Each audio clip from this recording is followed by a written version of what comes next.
എല്ലാവർക്കും നമസ്കാരം. ശ്രീമദ് ഭഗവത്ഗീത അധ്യായം 12 ഭക്തിയോഗം. കഴിഞ്ഞ അധ്യായമായ വിശ്വരൂപ ദർശനത്തിൽ പ്രത്യക്ഷത്തിൽ തന്നെ അർജുനൻ ഭഗവാനെ കണ്ടു. സകാരമായും നിരാകാരമായും ഈശ്വരനെ ഉപാസിക്കാം എന്ന് അർജുനന് ബോധ്യമായി. എന്നാൽ ഏറ്റവും കൂടുതൽ ശ്രേഷ്ഠം ഏതാണ് എന്നാണ് അർജുനൻ ഇനി അറിയേണ്ടത്. 12ാം അധ്യായമായ ഭക്തിയോഗം എന്ന ഈ അധ്യായത്തിലൂടെ നമുക്കും അത് അറിയാൻ സാധിക്കും. മാത്രമല്ല, വിഗ്രഹ ആരാധന പ്രയോജനപ്പെടുമെങ്കിൽ അത് എങ്ങനെയാണ്, ഇങ്ങനെ ഭക്തിയുമായി ബന്ധപ്പെട്ട എല്ലാ കാര്യങ്ങളും എല്ലാ സംശയങ്ങളും നമുക്ക് ഈ അധ്യായത്തിലൂടെ അറിയാൻ സാധിക്കും. നോക്കാം. ശ്ലോകം 1. അർജുന ഉവാച ഏവം സതതയുക്തായേ ഭക്താസ്ത്വാം പര്യുപാസതേ യേ ചാപ്യക്ഷരമവ്യക്തം തേഷാം കേ യോഗവിത്തമാ. അർജുന ഉവാച, അർജുനൻ ചോദിച്ചു. ഏവം സതതയുക്ത, ഇപ്രകാരം എപ്പോഴും അങ്ങയിൽ തന്നെ ഉറച്ച യേ ഭക്ത, മനസ്സോടുകൂടിയ ചില ഭക്തർ, ത്വാം പര്യുപാസതേ, അങ്ങയെ നിരന്തരം ഉപാസിക്കുന്നു. യേച അവ്യക്തം, മറ്റു ചിലരാവട്ടെ അവ്യക്തമായ അക്ഷരം അഭി, അക്ഷരബ്രഹ്മത്തെയും ഉപാസിക്കുന്നു. പര്യുപാസതേ, അതായത് നിർഗുണോപാസന ചെയ്യുന്നു. തേഷാം, അവരിൽ, കേ യോഗവിത്തമാ, ആരാണ് ഏറ്റവും കൂടുതൽ ശ്രേഷ്ഠരായ യോഗികൾ എന്നാണ് അർജുനൻ അറിയേണ്ടത്. എപ്പോഴും അങ്ങയിൽ തന്നെ ഉറച്ച മനസ്സോടെ ചിലർ അങ്ങയെ തന്നെ ഉപാസിക്കുന്നുണ്ടല്ലോ. എന്നാൽ മറ്റു ചിലരാവട്ടെ അക്ഷരബ്രഹ്മത്തെയും ഉപാസിക്കുന്നു, അതായത് നിർഗുണോപാസന എന്നർത്ഥം. ഇതിൽ ആരാണ് ഏറ്റവും കൂടുതൽ ശ്രേഷ്ഠരായ യോഗികൾ എന്ന്. ഇന്ദ്രിയങ്ങളെ കൊണ്ട് കാണുന്നത് വ്യക്തം, കാണാൻ കഴിയാത്തത് അവ്യക്തം. എന്നാൽ കാണാൻ കഴിയുന്നില്ല എന്നതുകൊണ്ട് അതില്ല എന്നർത്ഥം ഇല്ലാവോ? ഇന്നും ഒരു തർക്ക വിഷയമാണ് ഈ വിഗ്രഹാരാധന. ഈ വിഗ്രഹ ആരാധനയിലൂടെ ഈശ്വര സാക്ഷാത്കാരം സാധ്യമാണോ? അതായത് ഈ പരിമിതമായ വിഗ്രഹം അപരിമേയമായ പരമാത്മാവിൻ്റെ പ്രതീകമാകുന്നത് എങ്ങനെയാണ്? ഇതാണ് എല്ലാവർക്കും സംശയത്തിനുള്ള പ്രധാന കാരണം. ഇതിനെക്കുറിച്ചൊക്കെ വരും ശ്ലോകങ്ങളിലൊക്കെ വ്യക്തമായിട്ട് നമുക്ക് മനസ്സിലാക്കാൻ സാധിക്കും. അതിനു മുൻപ് ഒന്നാമത്തെ ശ്ലോകം ഒന്നുകൂടെ നോക്കാം. ശ്ലോകം 1. അർജുന ഉവാച ഏവം സതതയുക്തായേ ഭക്താസ്ത്വാം പര്യുപാസതേ യേ ചാപ്യക്ഷരമവ്യക്തം തേഷാം കേ യോഗവിത്തമാ. ശ്ലോകം 2. ശ്രീ ഭഗവാനുവാച മയ്യാവേശ്യ മനോ യേ മാം നിത്യയുക്താ ഉപാസതേ ശ്രദ്ധയാ പരയോപേതാ തേ മേ യുക്തതമാമതാ. ശ്രീ ഭഗവാനുവാച, ശ്രീ ഭഗവാൻ പറഞ്ഞു.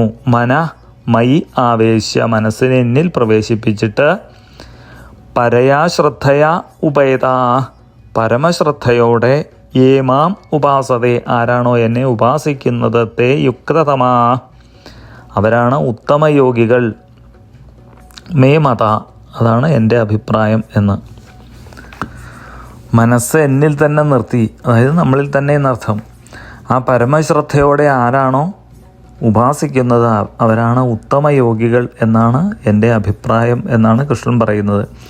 ഭക്തി സാധന കൊണ്ട് ഉദ്ദേശിച്ച ഫലം ഉണ്ടാകണമെങ്കിൽ ഭക്തന്മാർക്ക് അവശ്യം വേണ്ട 3 ഗുണങ്ങളാണ് ഇവിടെ എടുത്തു പറയുന്നത്. ഭക്തിമാർഗം താരതമ്യേന എളുപ്പമാണ് എന്നൊരു തോന്നലുണ്ട് പൊതുവെ. നമ്മുടെ ഓരോരുത്തരുടെയും ടേസ്റ്റിനും അർഹതയ്ക്കും അനുസരിച്ചാണ് ഓരോരുത്തരും ഓരോ മാർഗം സ്വീകരിക്കുന്നത്. ഉദാഹരണത്തിന്, ഒരേ ലക്ഷ്യത്തിലെത്താൻ തന്നെ പല മാർഗം സ്വീകരിക്കുന്നത് പോലെ, ഇല്ലെങ്കിൽ ചിലർ വിമാനത്തിൽ പോവും, ചിലർ ട്രെയിനിൽ പോവും, ചിലർ കപ്പലിൽ പോവും, ചിലർ റോഡ് മാർഗം പോവും, അല്ലേ? റോഡിൽ കൂടെ പോകുന്ന ഒരാൾക്കും 1000 കിലോമീറ്റർ സ്പീഡിൽ യാത്ര ചെയ്യാൻ കഴിയില്ലവോ? ഇങ്ങനെയുള്ള പരിമിതികൾ ഉണ്ടെങ്കിൽ പോലും വേഗപൂർവ്വം സൂക്ഷിച്ചു പോയാൽ എല്ലാവരും ലക്ഷ്യസ്ഥാനത്ത് എത്തുകയും ചെയ്യും. ഇതുപോലെയാണ് ഭക്തിമാർഗവും കർമ്മമാർഗവും ജ്ഞാനമാർഗവും എന്ന്.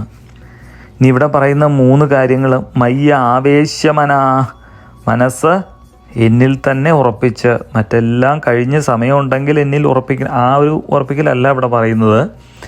പിന്നെയോ നിത്യയുക്ത ഉപാസതേ, നിത്യയുക്തമായി ഉപാസിക്കുകയും, മനസ്സ് ഒരു ദിക്കിൽ ഉറച്ചു കഴിഞ്ഞാൽ വ്യതിചലിക്കാതെ നിരന്തരം ജാഗ്രത വേണമെന്നർത്ഥം.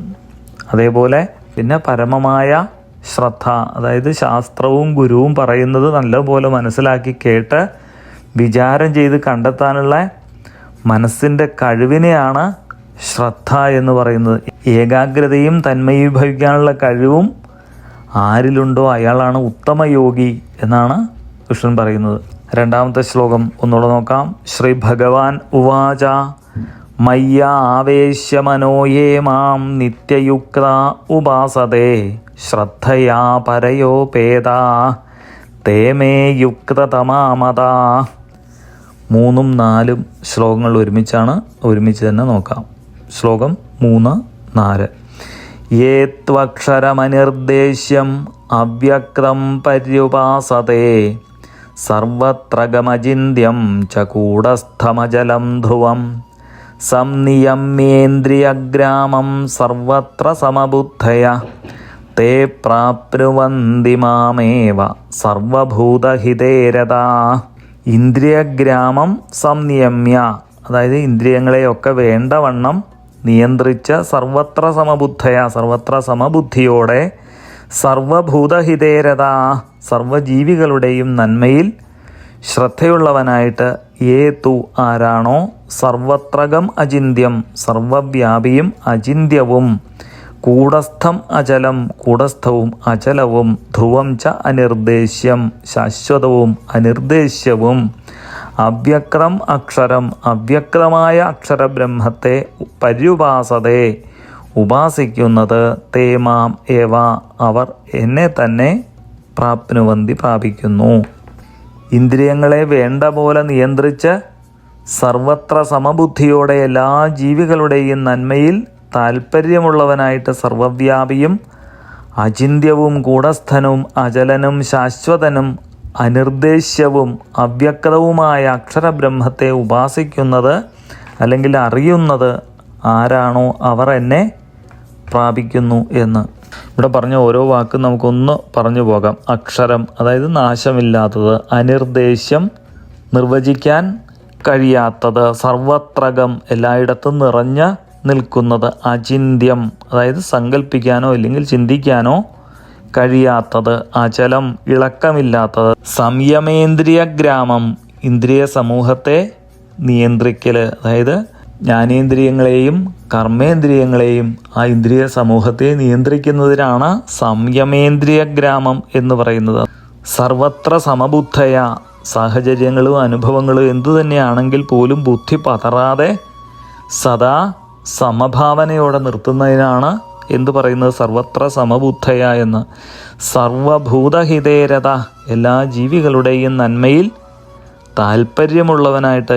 ഇങ്ങനെ ഇന്ദ്രിയങ്ങളെ ശരിയായി നിയന്ത്രിക്കാനും സമചിത്തത നിലനിർത്താനും മാത്രമല്ല ലോകസേവന തൽപരനായ സാധകൻ ഈ നിരാകാര ഉപാസനയിലൂടെ ആ പരമാത്മാവിനെ, അതായത് എന്നെ പ്രാപിക്കുന്നു എന്നാണ് കൃഷ്ണൻ പറയുന്നത്.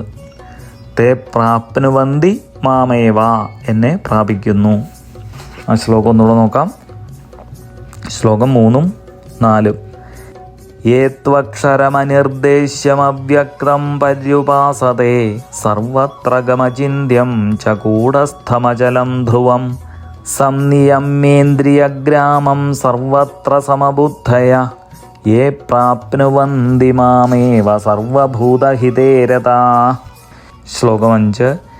ക്ലേശോ അധികരസ്തേഷാം അവ്യക്താസക്തചേതസാം അവ്യക്തോ ഹി ഗതിർദുഃഖം ദേഹവദ്ഭിരവാപ്യതേ.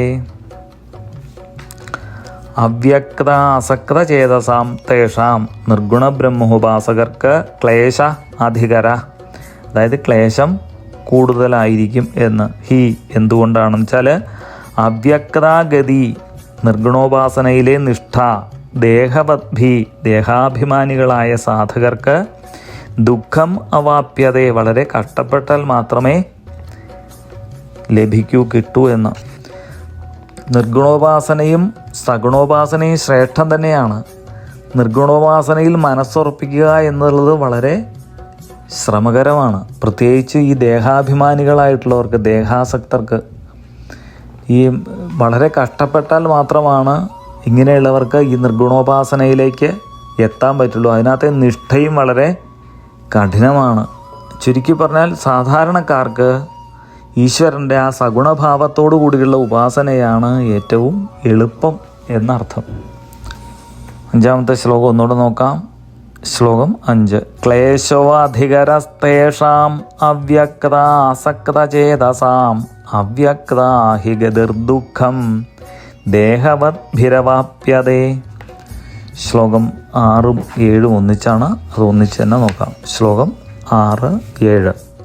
യേതു സർവാണി കർമാണി മയി സന്യസ്യ മത്പരാ അനന്യേനൈവ യോഗേന മാം ധ്യായന്ത ഉപാസതേ തേഷാമഹം സമുദ്ധർത്ത മൃത്യു സംസാരസാഗരാത് ഭവാമി ന ചിരാത് പാർത്ഥ മയ്യാവേശിതചേതസാം.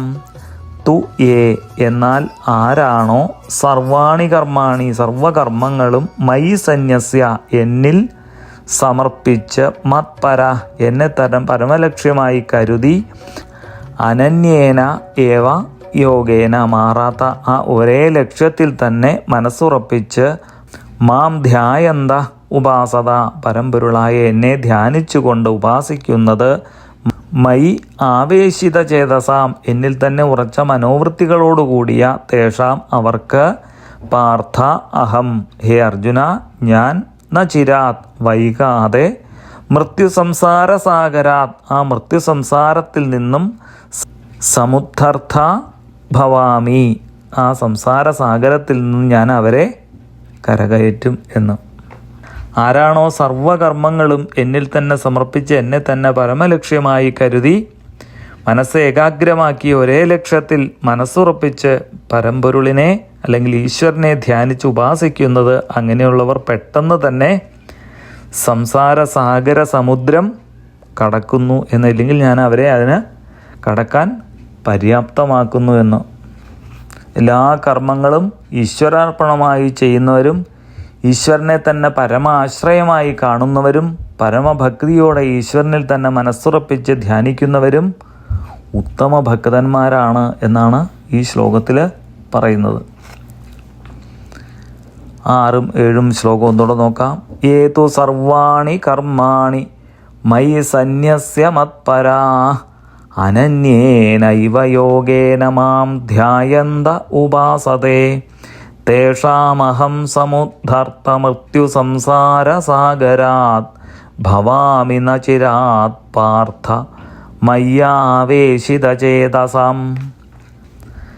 ധ്യാനം ഒരു കലയാണ് എന്ന് അതിമനോഹരമായിട്ട് അടുത്ത ശ്ലോകത്തിൽ പറയുന്നു. അത് അടുത്ത ഭാഗത്ത് നോക്കാം. ഇന്നിവിടെ നിർത്തുന്നു. എല്ലാവർക്കും നമസ്കാരം.